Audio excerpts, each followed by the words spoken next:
Hello everyone, welcome back to another LeetCode solution. और आज का हमारा प्रॉब्लम है लॉन्गेस्ट स्ट्रिक्टली इंक्रीजिंग और स्ट्रिक्टली डिक्रीजिंग सब एरे। देखो क्या दिया हुआ है, इजी लेवल प्रॉब्लम है। You are given an array of integer nums, return the length of the longest subarray. Length return करनी है लॉन्गेस्ट सब एरे की, ठीक है भाई। और which is either strictly increasing, या तो स्ट्रिक्टली इंक्रीजिंग हो या स्ट्रिक्टली डिक्रीजिंग हो, ठीक है, कोई दिक्कत वाली बात नहीं है। एग्जाम्पल से समझते हैं। नम्स ये दिया हुआ है 1 4 3 3 2 दे रखा है, ठीक है। अब देखो इसमें बात हो रही है लॉन्गेस्ट सब एरे, ठीक है। एरे का एक एक एलिमेंट भी तो अपने आप में एक सब एरे है। यहाँ पे इन्होंने ये चीज जस्टिफाई कर रखी है। The strictly increasing array of nums, strictly increasing sub array of nums are 1 2 3 3 4। Individual element is also a strictly increasing और स्ट्रिक्टली डिक्रीजिंग सब एरे, राइट। अब देखो इसमें दे रखा है 1 और 4, 1 और 4 इस एरे के अंदर देखो। यहाँ पे मैं इसको लिखता हूँ 1 4 3 3 2, ठीक है। अब देखो 1 और 4 जो है ना, 1 और 4 इसको मैं थोड़ा जूम कर लेता हूँ। 1 और 4 ये एक स्ट्रिक्टली इंक्रीजिंग है, ठीक है। तो एक सब एरे तो ये निकल के आ गया 1 4, ठीक है भाई। 3 3 इंक्रीजिंग नहीं है, 3 2 ये भी इंक्रीजिंग नहीं है। तो ये 1 4 जो निकल के आया इसकी लेंथ है 2, ठीक है, सिंपल। अब बात करते हैं इसके लिए, किसके लिए, स्ट्रिक्टली डिक्रीजिंग के लिए। तो देखो डिक्रीजिंग चेक करते हैं 1 4 क्या डिक्रीजिंग है, नहीं है। 4 3 हाँ भाई ये डिक्रीजिंग है, 4 3 4 3। इसके अगले वाला एलिमेंट 4 3 यार ये तो नहीं, क्योंकि देखो डिक्रीज होते रहेगा। 4 के बाद आया 3 के बाद 2 आना चाहिए था, तो ये जो 3 है ना ये नहीं माना जाएगा इसमें। तो एक सब एरे हमारा ये मिला 4 3, इसकी लेंथ है 2, ठीक है। अब एक 3 2 मिला, 3 2 की लेंथ क्या रहेगी, 3 2 की लेंथ 2 रहेगी, क्योंकि ये भी स्ट्रिक्टली डिक्रीजिंग है, सिंपल। अब देखो ये तो हो गया इंक्रीजिंग के लिए, ये वाला ये इंक्रीजिंग हो गया, ये दोनों डिक्रीजिंग हो गए। अब इनमें से जो मैक्सिमम है, इनमें से जो मैक्सिमम लेंथ है, ये सब एरे, एक सब एरे ये है, एक ये है, एक ये है, इनकी जो मैक्सिमम लेंथ है 2 2 2, इनकी मैक्सिमम लेंथ 2 ही बनेगी। तो इसका आंसर हमारा 2 ही होएगा। और मान लो अगर यहाँ पे इस टेस्ट केस को थोड़ा मॉडिफाई करते हैं, यहाँ पे 5 लिख दिया, तो देखो 5 के केस में क्या होगा, 1 4 इज ऑल्सो सब array, strictly increasing sub array. 1 4 5 is also strictly increasing sub array. और इस सब एरे की लेंथ कितनी है हमारी, 3 है सब एरे की लेंथ, राइट। तो 3 आ गया इसके लेंथ। अब डिक्रीजिंग के लिए देखो 5 3, राइट, 5 3 भी आ जाएगा एक, 5 3 डिक्रीजिंग के लिए, डिक्रीजिंग के लिए आएगा 5 3, इसके लेंथ है 2। 5 3 नहीं होगा, 3 2 हो जाएगा। अब ये जो 4 वाला है ना, ये वाला हट जाएगा, ये वाला सब एरे हट जाएगा हमारा। अब देखो मेरे पास 4 सब एरे हैं, चारों की मेरे पास लेंथ है, इनमें से जो मैक्सिमम लेंथ है वो है 3, तो इसका आंसर हो जाता 3, राइट। अब प्रॉब्लम स्टेटमेंट अच्छे से समझ में आ गई होगी। सब एरे निकालने हैं जो या तो स्ट्रिक्टली इंक्रीजिंग हो या स्ट्रिक्टली डिक्रीजिंग हो, उनमें से जो मैक्सिमम लेंथ होगी वो रिटर्न कर देनी है, सिंपल, इतनी सी बात है। अब देखो, अब इसको यार प्रॉब्लम को अप्रोच कैसे करेंगे। प्रॉब्लम को अप्रोच हम कुछ इस तरीके से कर रहे होंगे। देखो मैंने कैसे किया, जब मैंने क्वेश्चन पढ़ा मुझे पता था कि हाँ भाई स्ट्रिक्टली इंक्रीजिंग निकालना है, ठीक है। तो देखो इंक्रीजिंग मतलब ये वाला एलिमेंट छोटा होगा इसके अगले वाले एलिमेंट से, इंक्रीजिंग के केस में, और ये वाला जो एलिमेंट होगा ये छोटा होगा इसके अगले वाले एलिमेंट से, सिंपल। सेम अप्रोच हमने कल वाले क्वेश्चन में लगाई थी या परसों वाले में लगाई थी शायद, कि क्या कर रहे थे हम लोग, आई चेक कर रहे थे कि आई जो है वो छोटा है क्या i+1 से, राइट, और अपना लूप चला रहे थे। तो देखो लूप कुछ इस तरीके से चलेगा, मैं कोड भी कर देता हूँ साथ के साथ, एक सेकेंड रुको। तो देखो क्या होगा, int n equals to nums dot size, पहले तो इसका साइज निकाल लिया।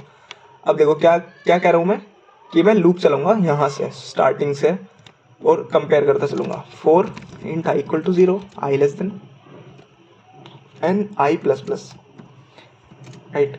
If nums of I is less than nums of i+1, जब जब मुझे ये वाली कंडीशन ट्रू मिल जाएगी तो मैं अपने काउंट को एक काउंट बना लेंगे, सॉरी उसका नाम रख लेंगे हम, काउंटर जो वेरिएबल होगा उसका नाम इंक्रीजिंग रख लेंगे, क्योंकि हम इंक्रीजिंग के लिए चेक कर रहे हैं अभी के लिए फ़िलहाल, है ना। Int equal to 0। तो देखो जब जब मेरी ये कंडीशन ट्रू होगी, मेरा इंक्रीजिंग वाला जो काउंटर है वो प्लस प्लस हो जाएगा। तो देखो इसको ड्राई रन साथ के साथ करके देखते हैं। 1,4 के लिए ये प्लस प्लस हो जाएगा, तो इंक्रीजिंग की वैल्यू 0 है। अब देखो यहाँ पे क्या है यार, मैंने 0 रख दी इसकी वैल्यू, ये 0 नहीं होगी, ये 1 होगी। अब ये 1 क्यों लिख रहा हूँ मैं, क्योंकि देखो इस एलिमेंट पे इस हमने बात की कि यार ये भी तो अपने आप में एक सब एरे है, राइट। तो काउंट तो हमेशा 1 से ही स्टार्ट होगा भाई, ये लेंथ में ये भी तो गिना जाएगा, है ना। 1 2 3, राइट, 1 2 3 ये गिना जाएगा ना। अगर मैं 0 रख देता हूँ तो इसकी पूरी की लेंथ 2 ही आएगी यार, लेकिन वो 2 चाहिए नहीं हमें, है ना। तो इसलिए मैंने 1 कर दिया इधर। अब देखो 1,4 के लिए चेक किया, कंडीशन ट्रू, ये जो मेरा पॉइंटर है इसकी वैल्यू जाएगी 2। फिर इसमें अगला एलिमेंट चेक होगा, ये वाला, ये दोनों चेक होंगे। इसके लिए मेरी काउंट की वैल्यू जाएगी 3, ठीक है। फिर अगला चेक होगा, अब अगले में तो यार ये फॉल्स हो जाएगी कंडीशन, ठीक है। इसके अगले में भी ये फॉल्स हो जाएगी, इसके अगले में भी फॉल्स हो जाएगी। तो इस तरीके से मुझे मेरा इंक्रीजिंग सब एरे की लेंथ मिल जाएगी, जो strictly increasing sub array length है, ठीक है। सिंपल, इतनी सी बात समझ में आ गई। अब देखो, अब डिक्रीजिंग के लिए बात करते हैं। तो देखो डिक्रीजिंग, अब मैंने क्या किया, मैंने बस एडजेसेंट एलिमेंट को कंपेयर करता चला और अपना काउंटर को अपडेट करते गया। अब यहाँ पे बात हो रही है डिक्रीजिंग के लिए। तो देखो डिक्रीजिंग के लिए मैं क्या करूँगा, मैं सेम काम करूँगा, बस लूप उल्टा चला दूंगा। उससे क्या होगा, देखो लूप उल्टा मैं किस तरीके से चलाऊंगा, उसके लिए भी मैं एक पॉइंटर बनाऊंगा, इंट डिक्रीजिंग इक्वल्स टू 0। 0 नहीं रख रहे थे हम लोग, 1 रख रहे थे, ठीक है। 4 int I equals to n, I greater than 0, I minus minus, है ना। चेक करेंगे इफ नम्स ऑफ i -1। अब देखो यार i -1 का से क्या मतलब है, i -1 ये वाला, i यहाँ पे है, i -1 ये वाला है। तो if i -1 is greater than nums of i, right, तो मैं क्या करूँगा, अपने डिक्रीजिंग को प्लस प्लस कर दूंगा, सिंपल। इससे मेरा क्या होगा भाई, यहाँ से तो मेरा स्ट्रिक्टली इंक्रीजिंग एरे का सब, मतलब स्ट्रिक्टली इंक्रीजिंग लॉन्गेस्ट सब एरे पता चल जाएगा, और इधर से मेरा डिक्रीजिंग का पता चल जाएगा, है ना। अब देखो यहाँ पे ना ये मेरा आउट ऑफ बाउंड जा सकता है, क्योंकि i+1 कर रहा हूँ मैं, तो मुझे लूप n-1 तक चलाना पड़ेगा, और सेम यहाँ पे करना पड़ेगा, क्योंकि आउट ऑफ बाउंड ना चला जाए। और उसके बाद हम लोग क्या कर रहे थे, हम लोग रिटर्न कर रहे थे maximum of increasing comma decreasing, simple. अब देखो यार ये जो अप्रोच है ना, ये काफ़ी हद तक सही अप्रोच है, पर ये काम नहीं करेगी, क्योंकि एक टेस्ट केस कुछ ऐसा, देखो टेस्ट केस कुछ ऐसा भी हो सकता है, मैं लिख के बताता हूँ। तो मान के चलो यार टेस्ट केस कुछ ये है मेरा 1,2,3, और फिर मेरा 1,2,3, ठीक है। इसको फॉर एग्जांपल लेके चलते हैं। अब देखो ये अप्रोच ना इस टेस्ट केस में फेल हो जाएगी, क्यों, देखो देखते हैं। पहला जो मेरा लूप चलेगा उसमें मेरा इंक्रीजिंग मैं बढ़ाते जा रहा हूँ, सिंपल, है ना। देखो ये जो सब एरे निकलेगा ना मेरा 1,2,3, सिंपल, इसके लिए जो मेरी लेंथ निकलेगी वो 3 निकलेगी स्ट्रिक्टली इंक्रीजिंग के लिए, ठीक है। लेकिन क्या होगा, ये मेरा सब एरे है, मैं इसमें सब एरे की लेंथ निकालता चल रहा हूँ। यहाँ पे ये जब इस वाले सब एरे की बात आएगी ना, 3,1 की बात आएगी, इस वाली कंडीशन की बात आएगी, तो यहाँ पे ये काउंट को प्लस नहीं करेगा।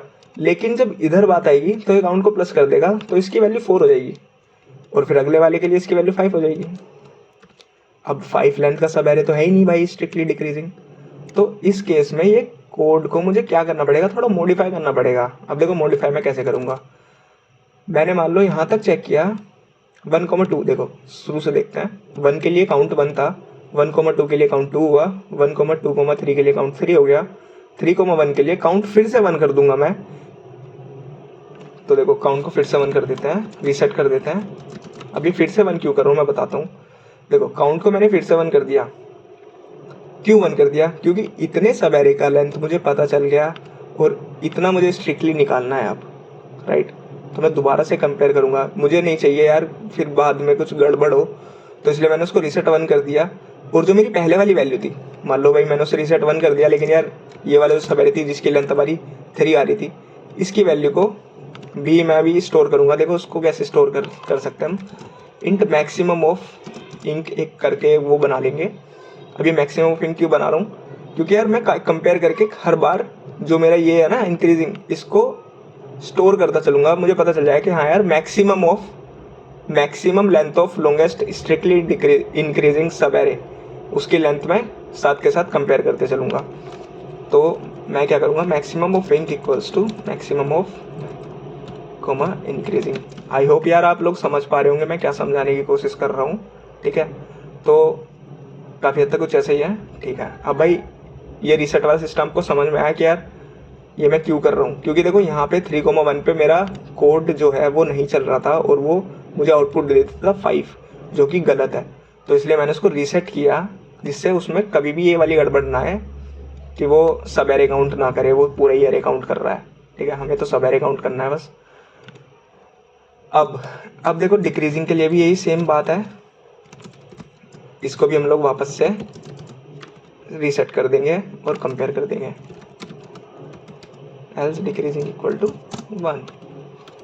1 और यहाँ पे ये जो है ना मैक्सिमम ऑफ, इसकी जगह में क्या कर रहे होंगे हम लोग, maximum of increasing maximum of decreasing को रिटर्न कर रहे होंगे। और ये डीजे दोबारा से बजना शुरू हो गया, तो देखो रन करके देखते हैं। भाई साहब क्या बेस है।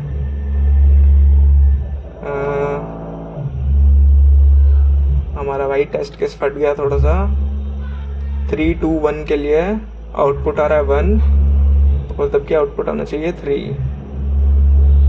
तो ओह सॉरी, हम यहाँ पे कंपेयर तो कर ही नहीं रहे यार। Maximum of decreasing equal to maximum of decreasing comma decreasing. तो यार इसको रन करके देखते हैं और ये एक्सेप्टेड है, इसको सबमिट करके देखते हैं। सबमिट भी हो जाएगा यार। ठीक है, और इजी RMS पे चल गया। तो यार थैंक्स फॉर वॉचिंग, और हमारे कोड के साथ साथ डीजे बजना शुरू हो गया। तो मिलता हूँ आप लोगों से अगली वीडियो में। Bye bye.